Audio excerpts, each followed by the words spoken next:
practiced toasting recently because she was married just this summer.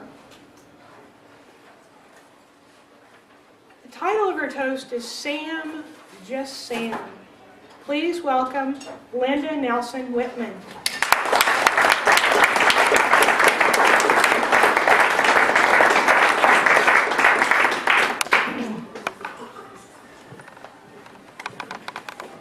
I make these cute little dolls that neither have a sex nor much of a personality until you engage your personality and your imagination in regarding these dolls.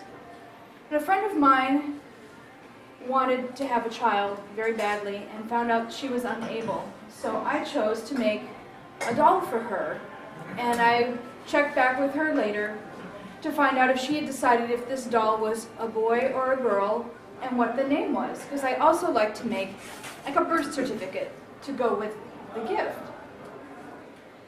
I talked to her and she said, well, I don't know if it's a boy or a girl, it's Sam. Just Sam.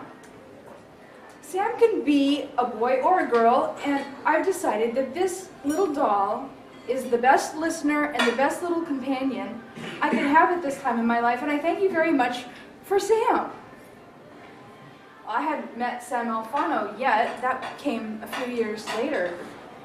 But I'm remembering some of the joys I had with Sam Alfano and this look on my friend's face when she was telling me what she decided to do with her doll.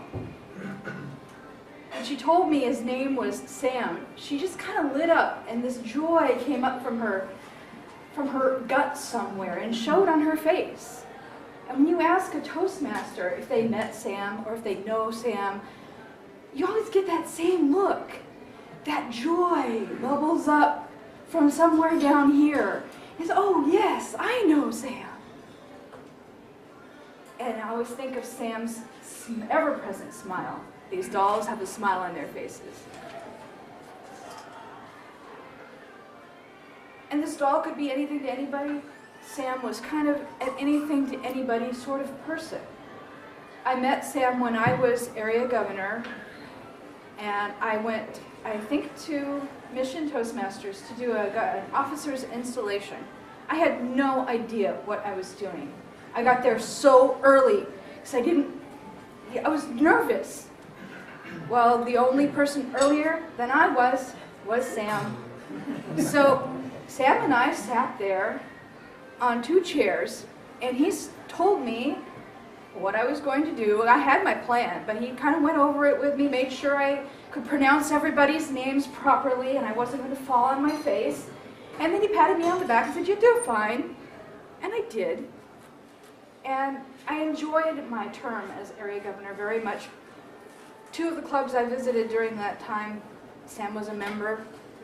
So I felt safe when I went to visit those clubs because there was my rock. I knew him from church, I knew him from Toastmasters. And every time I turned around, Sam was involved in something that I was involved in, and we just began to grow this deeper friendship. When I decided to become a Catholic, he cried, and he told me he wanted to be my sponsor, but my mother had already claimed that position. So they joked about arm wrestling for the privilege of being my sponsor. And when Father O'Sullivan asked for my sponsor to stand, I think Sam kind of shifted in his chair, tried to see if maybe he could fake my mom out and get up there in her place. So this may be just a toast to Sam, but Sam was something to everybody here. He was a lot to me. He was a friend. He helped me out when I was nervous. He cried for joy when I had things to celebrate. He came to my wedding and had a really beautiful picture of him and Lee, which I will treasure forever. Sam, just Sam. And that joy just wells up when I think